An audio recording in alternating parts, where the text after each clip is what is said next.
Con motivo del centenario del nacimiento de Karol Wojtyła, la Academia de Humanidades de la Universidad San Sebastián ha preparado y quiere compartir con ustedes un ciclo de conferencias sobre la vida y el magisterio de San Juan Pablo II.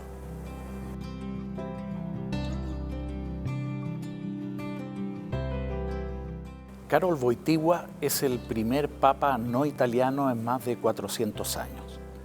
El hecho de que haya sido un papa polaco es esencial y decisivo también en su vida y en su magisterio. Me corresponde tratar precisamente su trayectoria de Polonia a Roma.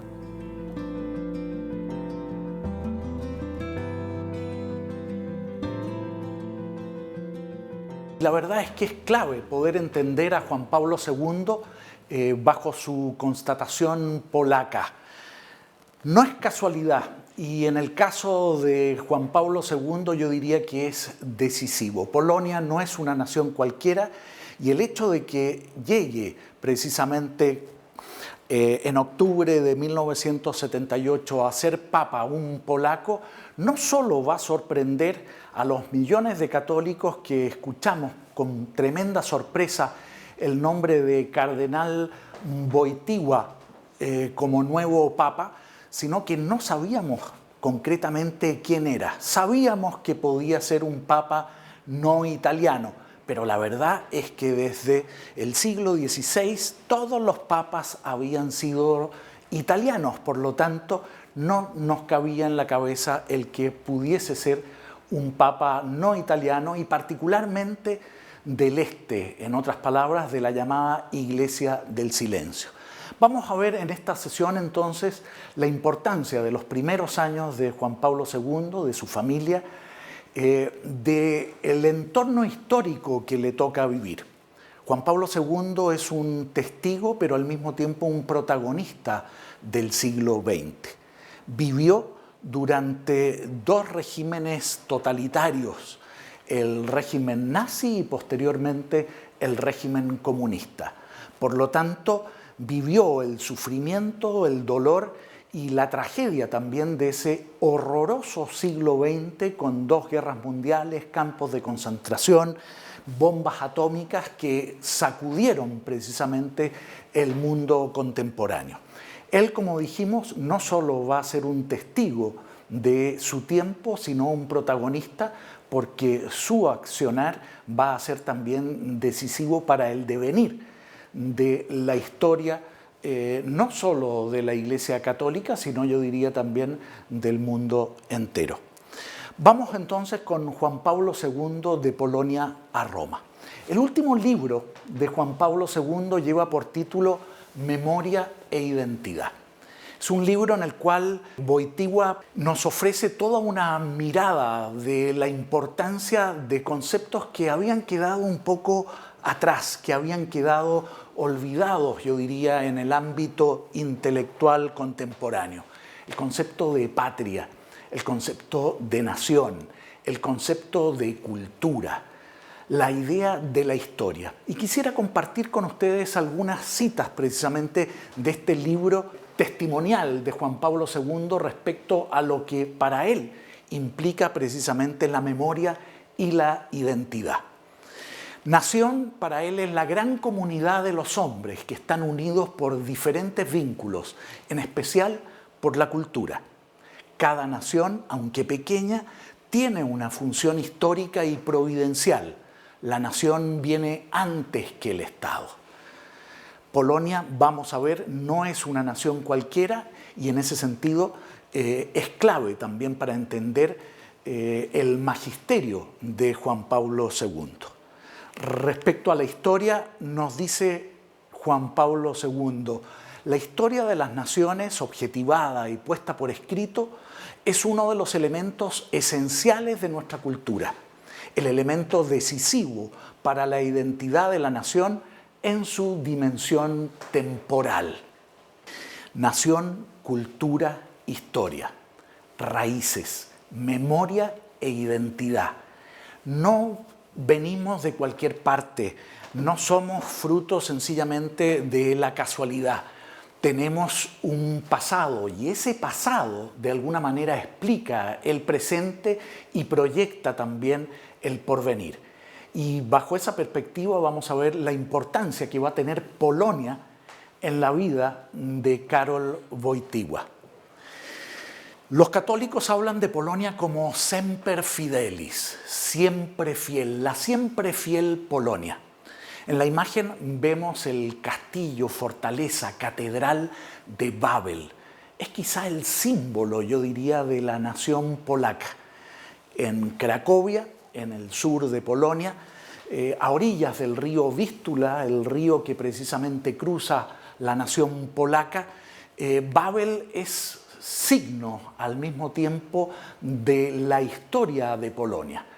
Un país curioso, un país de etnia, podríamos decir, eslava, pero que al mismo tiempo es católico. A diferencia de otros países eslavos que tienden a ser más bien ortodoxos, Polonia tiene esa particularidad, católico y eslavo. La nación polaca es una nación particularmente sufrida.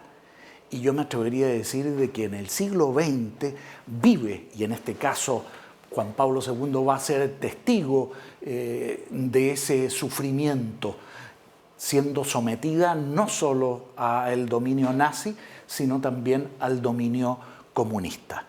Babel es como el Escorial para España, el gran edificio histórico de Polonia. Al mismo tiempo, panteón de los héroes polacos, catedral de Cracovia y, por otro lado, también castillo y recinto militar, fortaleza militar frente al dominio de naciones y de imperios extraños. La historia de Polonia es en cierta medida como el jamón del sándwich en muchos aspectos, rodeada por dos tremendos imperios, el imperio alemán y el imperio ruso, pero en otras ocasiones también dominada en parte por los suecos o por los austrohúngaros. Cracovia, precisamente, hasta la Primera Guerra Mundial fue parte del imperio austrohúngaro de los Habsburgo y va a tener importancia precisamente en la vida de Polonia. Aquí tenemos una pintura de un pintor romántico polaco, Jan Matejko, una pintura romántica e histórica que hace referencia a la batalla de Grunwald en 1410. A comienzos del siglo XV, los polacos y lituanos son capaces de vencer a los caballeros de la orden teutónica y esta pintura, con todo el vértigo, con todo el dinamismo, con toda también la brutalidad de la guerra, nos muestra esta Polonia semper fidelis, pero al mismo tiempo que ha sabido resguardar su propia identidad frente al dominio de sus vecinos. Por otro lado, el aspecto religioso está también en los orígenes de Polonia. Este sentido católico, yo me atrevería a decir que así como España tiene también una misión evangelizadora en América a través de los reyes católicos y de lo que va a suponer también el hacer de un continente parte de la cristiandad, o lo que es Irlanda, el defender el catolicismo frente al dominio británico, en ese momento anglicano y protestante, hay que decirlo también, frente a una protestante Prusia o frente a una ortodoxa Rusia, Polonia va a afirmar también como parte esencial de su identidad el carácter católico. Y ese carácter católico se manifiesta a través de la historia. Un momento importante de la vida de Polonia fue en el siglo XVI, cuando la dinastía de los Jagiellones precisamente va a tener su mayor extensión, coincidente con la época precisamente de Felipe II en España. Es la época también en la cual el imperio turco otomano avanza sobre Occidente, se ha tomado Hungría, asola el Mediterráneo, van a ser las huestes polacas, la caballería polaca aquí alada, como muestra la fotografía, la que detiene al imperio turco que avanza hacia el norte. A partir de esa victoria polaca podemos decir que el imperio turco pretende penetrar en Austria y luego incidir en el Mediterráneo, donde va a ser detenida por la batalla de Lepanto y particularmente por la flota española. Pero en esa defensa de la cristiandad frente al avance violento del Islam, Polonia otorga evidentemente también un sello a Occidente. En 1918, después de la Primera Guerra Mundial, Polonia obtiene su independencia. En el siglo XIX y XVIII, Polonia tuvo 3 particiones, dominada precisamente por Prusia, Austro-Hungría, Rusia, en distintas épocas y con distintas fronteras. Sin embargo, Polonia mantiene su identidad. Y va a ser este general, José Pilsudski, quien logra, yo diría, reafirmar la identidad polaca inmediatamente después de la Primera Guerra Mundial. Esa Primera Guerra Mundial culmina en 1918, reafirma tras el desmembramiento del imperio alemán y del imperio austrohúngaro la nación polaca. Sin embargo, Rusia estaba envuelta en la Revolución Rusa. Y al terminar la Revolución Rusa, cuando todavía incluso están en guerra civil los rusos, el Ejército Rojo se lanza en 1920 sobre Berlín, pretendiendo conquistar a una Alemania derrotada. La idea de Lenin era expandir precisamente la revolución bolchevique, que tenía su inicio en Rusia, pero que debía expandirse sobre las cenizas de la Primera Guerra Mundial. Para llegar a Berlín, los rusos tenían que pasar por Polonia y van a ser detenidos, yo diría, en una página bastante desconocida de nuestra historia contemporánea. Estamos hablando de 1920 y de la llamada Batalla de Varsovia. Aquí vemos el cartel de una película polaca que precisamente hace referencia a la Batalla de Varsovia, en cuanto el Ejército Rojo avanza hacia Berlín pretendiendo pasar por el territorio polaco, y los propios polacos defienden su independencia que acaban inmediatamente de conseguir. Detienen a los rusos y los rusos, por lo tanto, no pueden llegar a Alemania. Sin embargo, las penurias polacas no quedan allí. La independencia no les alcanza a durar 20 años. Apenas en septiembre de 1939, la invasión por parte de la Alemania nazi a Polonia supone el inicio de la Segunda Guerra Mundial. Ese inicio de la Segunda Guerra Mundial supone lo que acababa de señalarles yo aquí hace un momento. Polonia es el jamón del sándwich entre una Unión Soviética que después de la revolución bolchevique busca expandir el marxismo, y la Alemania de Hitler, que pretende también desplegar su Lebensraum, su espacio vital, hacia el este. Polonia logra un acuerdo con el Reino Unido y con Francia de mutua defensa.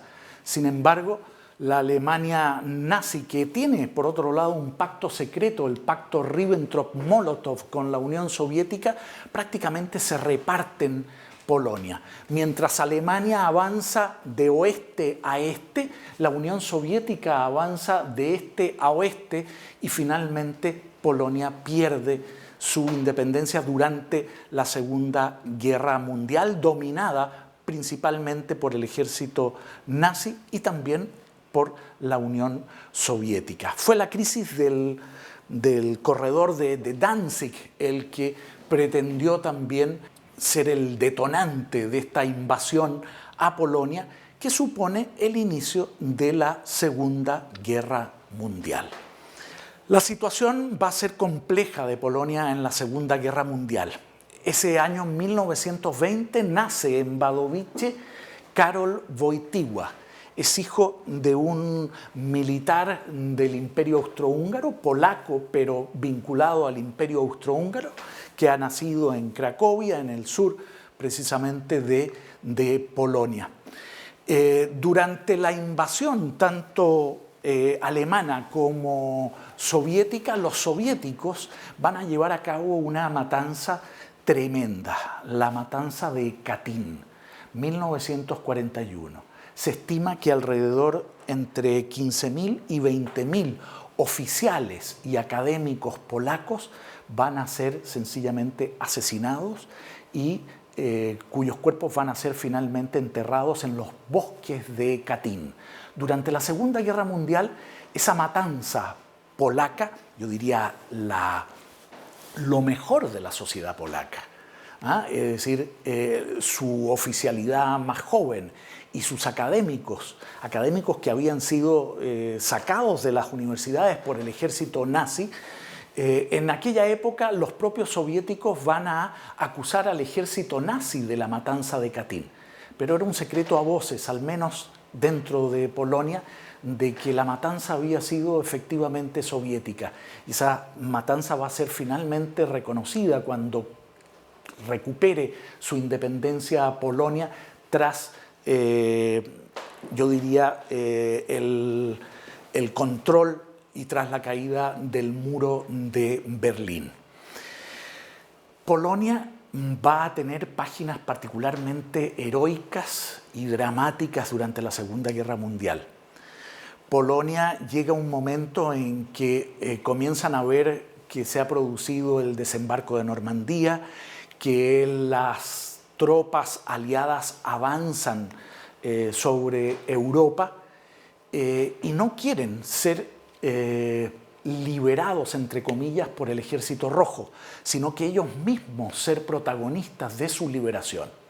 Un mal cálculo político, pensaban de que el ejército alemán estaba más débil de lo que efectivamente estaba en agosto de 1944, supone el levantamiento de Varsovia.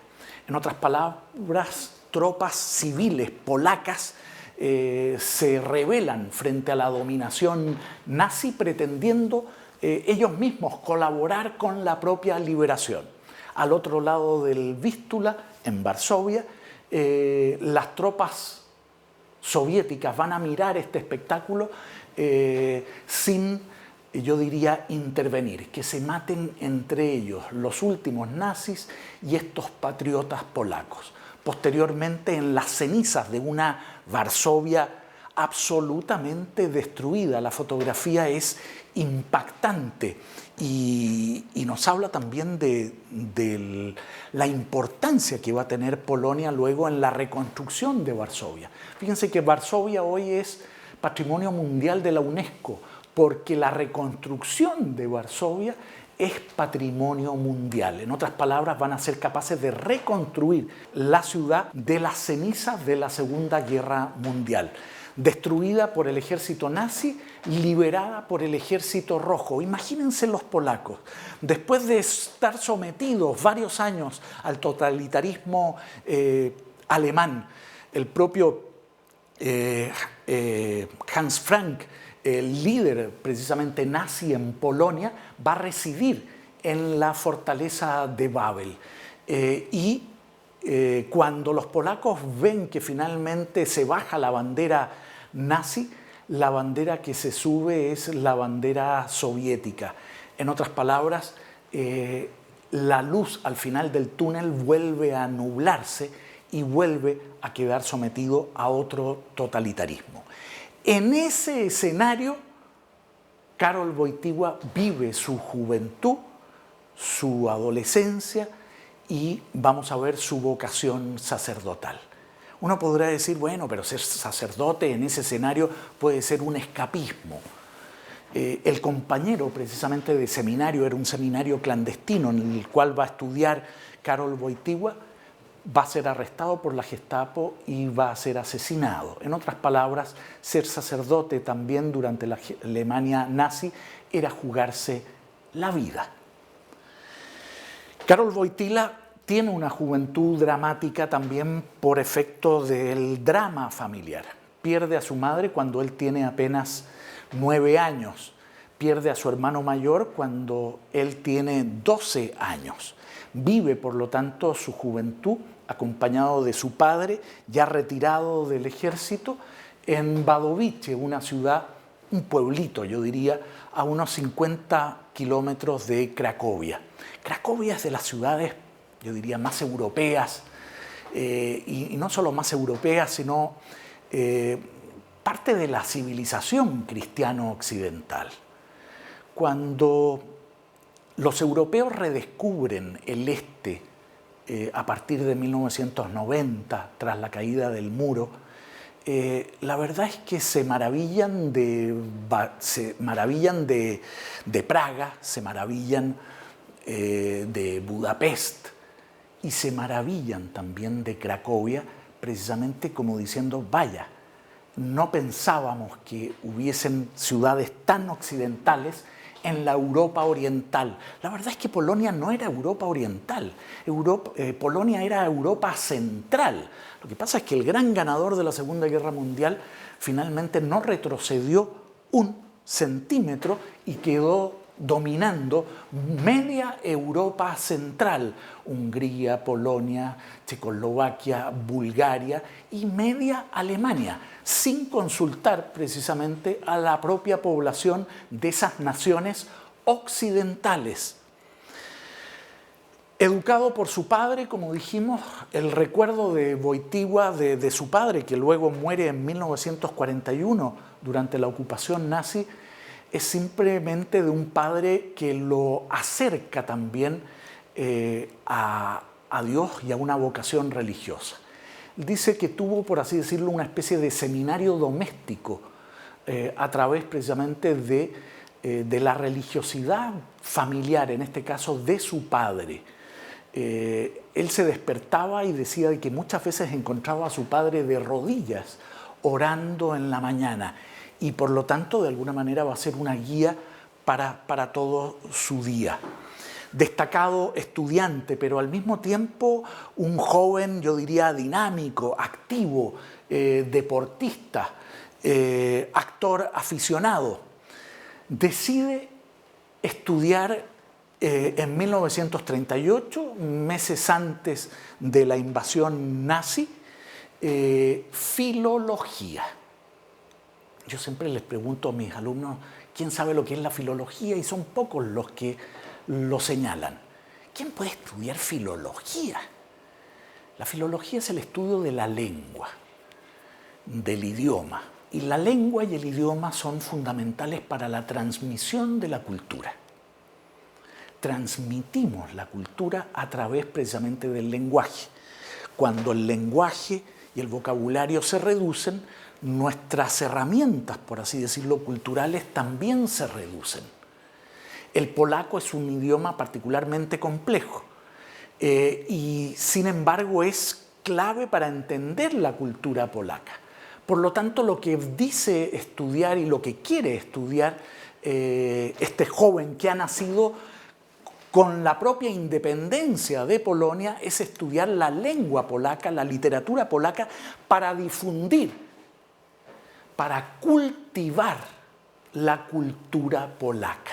Cultura quiere decir, está vinculado con lo agrícola, con el cultivo. Hay que regar, hay que cuidar, hay que abonar, porque si no la cultura se pierde, se seca y muere. Bajo ese testimonio de vivir precisamente en una nación que acaba de recuperar su independencia en 1918 y que va a ser amenazada luego no solo amenazada, va a ser conquistada por el totalitarismo nazi y por el totalitarismo comunista, el estudiar filología era precisamente una tremenda herramienta de identidad y de memoria, como él tituló su último libro. Ingresa a la Universidad Jagiellónica en Cracovia para estudiar filología. En septiembre de 1939 los nazis invaden Polonia y cierran las universidades. Los jóvenes pierden, por lo tanto, la posibilidad de estudiar, deben trabajar porque si no pasan a ser sospechosos para el ejército invasor, y al mismo tiempo los profesores son deportados. Muchos de ellos mueren precisamente en los bosques de Katyn. En 1939 debe trabajar en una planta química y luego en una cantera para sobrevivir, y no sabe efectivamente si dedicarse con posterioridad al teatro o al sacerdocio. En 1941 fallece su padre. Aquí tenemos algunas fotografías familiares. Su madre, que la pierde cuando él tiene apenas 9 años, una foto de su primera comunión y una foto de los padres de Karol Wojtyła. Ahí está su padre con uniforme del Imperio Austrohúngaro. La infancia de Wojtyła es en Cracovia, en Wadowice, donde también hay que decirlo, Polonia es una nación en cierta medida multiétnica. Hay una mayoría de polacos, pero hay minorías étnicas importantes. Una de ellas van a ser precisamente los judíos. Y sobre todo en la zona de Galicia, en la zona de Cracovia. Señala Wojtyła que prácticamente un 20-25% de sus compañeros de curso van a ser judíos. Él comparte, yo diría, esa capacidad que tienen los polacos también de asimilar y al mismo tiempo de vivir con esas minorías. Un 4 o 5% van a ser alemanes, otro 4 o 5% van a ser lituanos o de Bielorrusia. Por lo tanto, es una nación que también está acostumbrada a compartir con otras etnias. Y en este caso, yo diría de que buenos amigos va a tener en su juventud Karol Wojtyła, precisamente de polacos judíos, que varios de ellos van a ser luego liquidados durante la Segunda Guerra Mundial en una de las páginas más horrorosas precisamente de la historia contemporánea. El campo de concentración de Auschwitz va a estar precisamente en Polonia, y varios de los campos de concentración alemanes van a estar en Polonia. Hay que decirlo, ni parte de la población polaca ni parte de la población alemana conocía el horror de esos campos de concentración. Algunos probablemente lo sospechaban y otros sencillamente no lo querían saber. Va a ser al final de la guerra cuando precisamente conozcan la atrocidad del horror del Holocausto judío. Hay figuras en la vida de cada uno que marcan sin duda el destino de las personas, y bajo esta perspectiva, si habíamos señalado de que su casa y su hogar sufriente, producto de la muerte de su madre y de su hermano y posteriormente de su padre, en 1941 queda solo, en otras palabras, sin familia, Karol Wojtyła. Son solo sus amigos y él. Bajo esa perspectiva se cuestiona sin duda lo que viene por delante. No sabe si dedicarse efectivamente al teatro, ya participa en la universidad de un grupo de teatro, sino también comienza a cultivar una vocación religiosa. En esa vocación religiosa podríamos decir que también influye un poeta. Y uno dice, bueno, pero un poeta, bueno, para muchos es un verdadero profeta de Polonia, Adam Mickiewicz. Adam Mickiewicz es el gran poeta romántico polaco de mediados del siglo XIX que defiende la identidad y la memoria de Polonia, pero de una Polonia cristiana, como baluarte también de Occidente. Esa figura de la poesía de Mickiewicz va a ser clave no solo para los polacos hasta el día de hoy, sino particularmente también para el joven Karol Wojtyła. Wojtyła era de misa diaria y llamaba la atención durante la ocupación nazi. Asistía a misa y había un sastre que tenía un grupo, un círculo de oración, el Rosario Viviente, y le llamaba la atención este joven de 20, 21 años que rezaba con verdadera profundidad. Se acerca un día en la iglesia a él y lo invita a participar del Rosario Viviente, una especie de círculo de oración, yo diría más bien clandestino, en la perspectiva de que en ese momento Polonia está ocupada por el régimen nazi. Este sastre, un hombre humilde, sencillo, tenía también una importante biblioteca y le va a transmitir nada menos que la figura de uno de los principales místicos de la cristiandad. Me estoy refiriendo a San Juan de la Cruz. En momentos en que la nación polaca vive el dominio y la invasión extranjera, este joven va a encontrar también en la mística de San Juan de la Cruz una vía de conexión precisamente espiritual tremenda. Su tesis doctoral, vamos a ver luego en Roma, precisamente va a versar sobre San Juan de la Cruz. Más allá de Jan Tyranowski y de ese círculo del Rosario Viviente que le va a permitir una vida, conocer también la profundidad de la oración y del misticismo.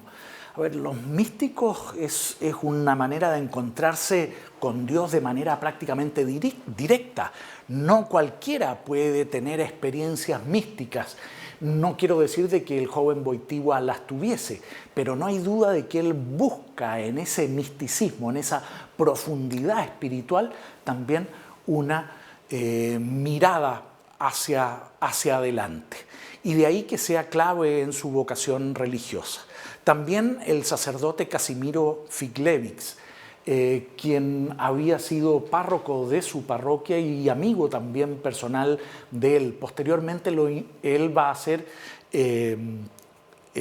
párroco en Babel, en esa catedral símbolo de Polonia en Cracovia, y le va a dar a conocer la importancia de ese edificio histórico polaco. Casimiro Figlewicz va a acompañar a Wojtyła en su primera misa, precisamente en la catedral de Babel en Cracovia, y posteriormente fallece.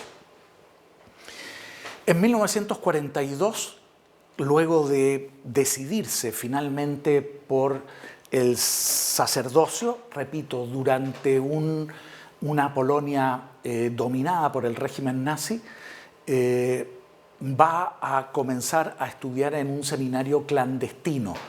Los seminarios habían sido cerrados por el ejército alemán. Sin embargo, el cardenal, en ese momento arzobispo de Cracovia, Adam Sapieha, va a tener en la residencia episcopal, en los sótanos, una especie de seminario clandestino en donde distintos seminaristas, muchos de ellos no se conocían, precisamente para desorientar a las autoridades nazis. Mientras él trabajaba en una cantera, por las noches estudiaba filosofía. Al terminar la Segunda Guerra Mundial, en 1944, se produce el levantamiento de Varsovia. Wojtyła, desde Cracovia, debe residir en el sótano de la casa del obispo, y varios de sus compañeros seminaristas fueron detenidos por la Gestapo y asesinados. El príncipe arzobispo Sapieha es una de las figuras claves, yo diría, de la resistencia polaca al régimen nazi. Lo llamaban el príncipe arzobispo, provenía de una familia aristocrática polaca, y va a permitir, yo diría, la resistencia cristiana católica durante el dominio alemán. Dicen que en una comida con Hans Frank, el ocupante, el gobernador nazi de Polonia, en vez de ofrecerle una gran comida, sencillamente le ofrece pan negro y unas cuantas viandas, que era lo poco y nada que podían comer los polacos en ese momento. Y el propio Sapieha les dice: no le puedo ofrecer otra cosa que lo que están comiendo los polacos hoy. Sapieha va a ser decisivo en la formación, yo diría, y su testimonio de resistencia al régimen nazi y de profundidad espiritual para su formación, yo diría, clandestina en la Cracovia durante la Segunda Guerra Mundial. En el intertanto de la salida, o mejor dicho, la derrota alemana y la llegada del Ejército Rojo, Sapieha logra 2 pasaportes para que 2 de sus seminaristas puedan viajar a Roma y acelera la ordenación de estos 2 seminaristas. Uno de ellos es Karol Wojtyła, que se traslada, por lo tanto, recién ordenado sacerdote en 1946 a Roma. Va a estudiar en la Universidad gregoriana, pero fundamentalmente en el Angelicum de los dominicos. Va a doctorarse en teología y bajo la dirección nada menos que de Garrigou, uno de los grandes filósofos neotomistas del siglo XX. Dentro de los viajes de vacaciones que realiza durante sus años en Roma, hay uno hacia San Giovanni Rotondo, hacia el sur de Italia, en donde quiere conocer nada menos que al Padre Pío de Pietrelcina. Es allí donde va a confesarse con el Padre Pío, y se dice de que este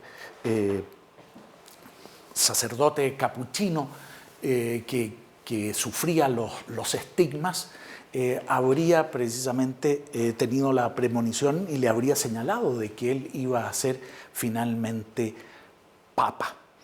Cuando termina su tesis sobre la fe en San Juan de la Cruz, la obtiene con notas sobresalientes. Sin embargo, no puede obtener el título, el grado, mejor dicho, de doctor, porque era requisito publicar la tesis y él no tenía en ese momento recursos para su publicación. Y por lo tanto va a tener que esperar unos cuantos meses para obtener su grado de doctor.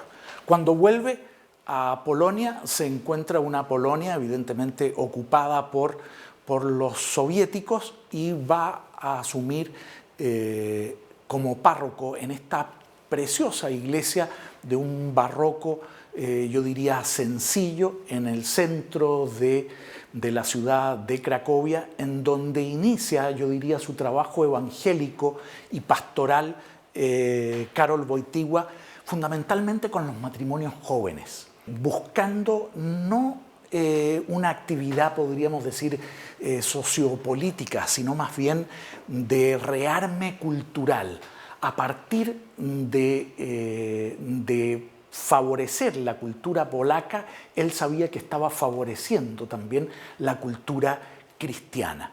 Se vincula, por lo tanto, también a la capellanía estudiantil, crea Rodzinka, una pequeña familia, una especie de círculo, y va a tener un grupo con quien también en vacaciones viaja a las montañas, a hacer precisamente montañismo, kayak, en ocasiones también esquí.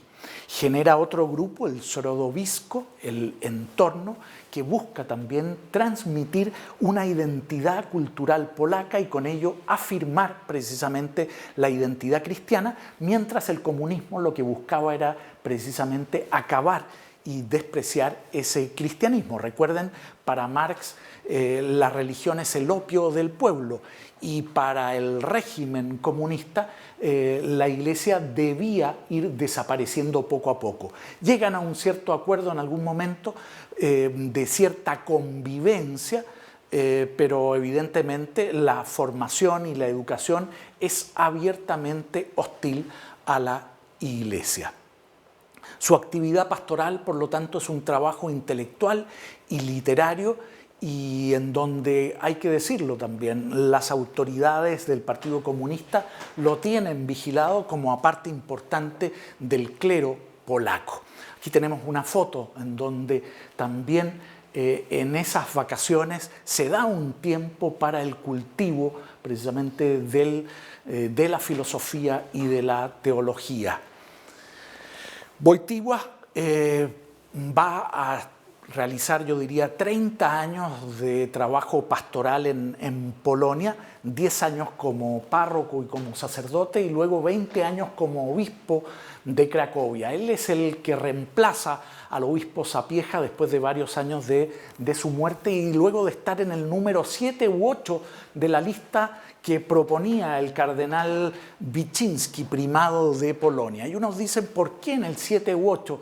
Porque el régimen comunista vetaba a uno tras otro. Si colocaban a Wojtyła en primer lugar, lo hacían más que sospechoso, y por lo tanto era también una estrategia para poder efectivamente que sacerdotes no colaboradores del régimen comunista pudiesen llegar precisamente a cargos importantes dentro de la jerarquía polaca. La figura del cardenal Wyszynski es clave.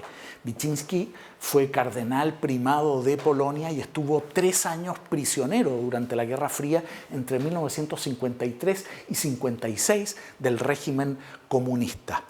Va a ser nombrado obispo auxiliar de Cracovia en 1958 por Pío XII, y en 1960 escribe su primer libro, Amor y Responsabilidad, que lo vamos a ver precisamente cuando hablemos en este ciclo de la teología del cuerpo.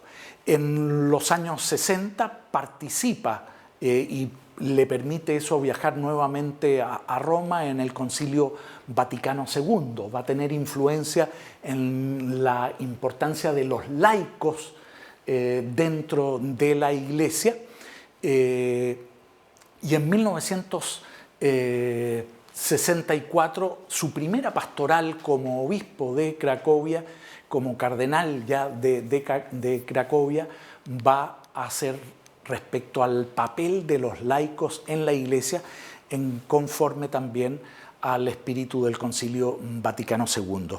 Cuando periodistas posteriormente le preguntan a Wojtyła, bueno, ¿cómo interpretar el Concilio Vaticano II bajo una perspectiva conservadora, bajo una perspectiva liberal?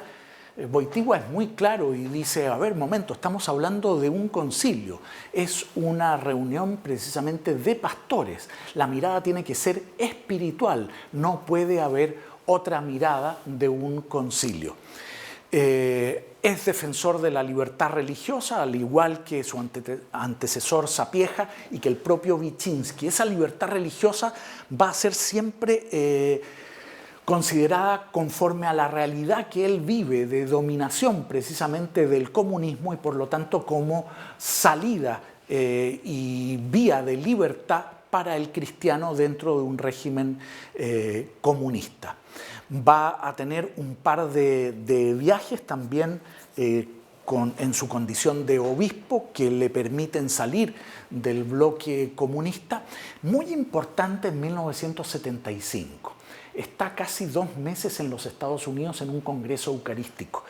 1975-76, Estados Unidos venía, yo diría, de vuelta del carrete de los años 60 y particularmente también del desánimo de la guerra de Vietnam. En 1975 los norteamericanos se habían dado cuenta concretamente que habían perdido la guerra de Vietnam. Y eso supone una depresión en la juventud. Y cuando un periodista norteamericano entrevista a este obispo del este y le pregunta por la juventud, y le pregunta, bueno, ¿y cómo ve a la juventud norteamericana? Wojtyła, a lo mejor de manera políticamente incorrecta, le contesta, veo una juventud que entiende la libertad como mera licencia, veo una juventud que tiene todo materialmente, pero veo una juventud vacía espiritualmente. El periodista se molestó porque no esperaba esa respuesta y le pregunta de vuelta, bueno, ¿y cómo es la juventud en Polonia?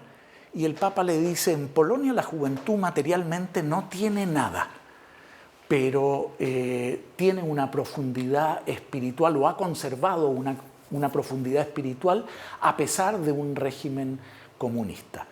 Estamos hablando de un obispo de Cracovia que se da cuenta también de una cierta decadencia espiritual y moral dentro de la propia sociedad occidental. Frente a la Ostpolitik del Este, Wojtyła no va a ser partidario de no molestar al oso ruso, no vaya a ser que se enoje. Wojtyła sabe, porque lo vive en carne propia, que el régimen comunista es un régimen falso, es un régimen que no tiene real apoyo de la población y que se sostiene por las armas. Por lo tanto, va a ser todo un esfuerzo también por favorecer la ordenación de sacerdotes en los países del este, particularmente en Checoslovaquia y en Lituania, además de Polonia, favoreciendo con ello también toda una pastoral y manteniendo en pie a la Iglesia cuando precisamente la Ostpolitik de Casaroli y de Pablo VI más bien apostaban porque el comunismo iba a ser el gran ganador de la Guerra Fría. Esa Ostpolitik va a suponer también que la mirada de Juan Pablo II posteriormente deshaga, vamos a ver, esa política exterior de la Santa Sede. En 1978 tenemos el año de los 3 papas. Muere Pablo VI.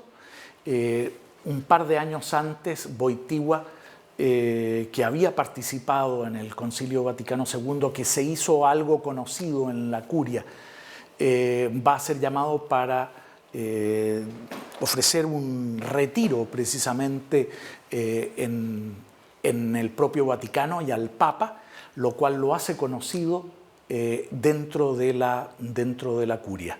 Luego del efímero pontificado de Albino Luciani, Juan Pablo I, de apenas 33 días en la sede de Pedro, se llama nuevamente a concilio. Algunos padres conciliares todavía estaban en Europa, otros no habían vuelto ni siquiera a sus países de origen y se los llama de nuevo precisamente a reunirse como cónclave, que es la reunión de los cardenales para elegir al sucesor del Papa, al obispo de Roma. Cuando salió en octubre de 1978 Juan Pablo II por primera vez al balcón de la plaza de San Pedro, sus primeras palabras tenían una facilidad para los idiomas extraordinaria, como en general la tienen los polacos.